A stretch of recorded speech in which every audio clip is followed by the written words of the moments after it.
10-июнга карата Волк KG сайтынан даярдалган жаңылыктар топтому менен кыскача тааныштырабыз. 2019-2021 жылдарга карата Кыргыз Республикасынын мамлекеттик салык кызматын өнүктүрүү стратегиясы бекитилди.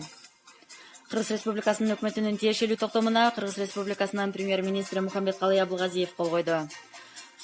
Жогорку кеңештин бюджет жана финансы боюнча комитети Каракол, Балыкчы, Чолпон Ата шаарларынын саркынды суулардан арылтуу тутумун жакшыртууга багытталган Ысык көлдүн саркынды сууларын башкаруу боюнча Кыргыз Республикасы менен Азия өнүктүрүү банкынын ортосундагы насиялык жана гранттык макулдашуулардын долбоорун жактырды.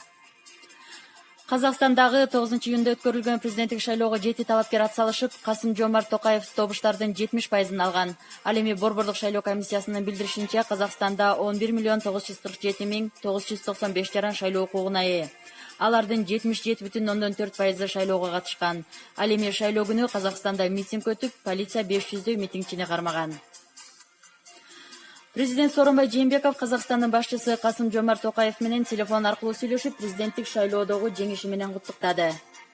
Балыкчы шаарындагы батут кырсыгы боюнча териштирүү иштери жүргүзүлүүдө. 8-июнда Балыкчы шаарынын тургуну эч кандай уруксатсыз көп кабаттуу турак үйдүн коросуна батут орноткон.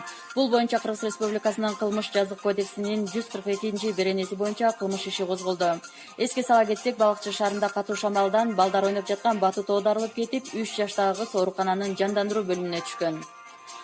Нарында футбол боюнча турнирден кийин милициянын отставкадагы подполковниги каза болду. Оюн учурунда ал өзүн жаман сезгендиктен ооруканага жаткырылган.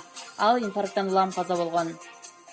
Бизге жазылып, акыркы жаңылыктар менен кабардар болуңуздар.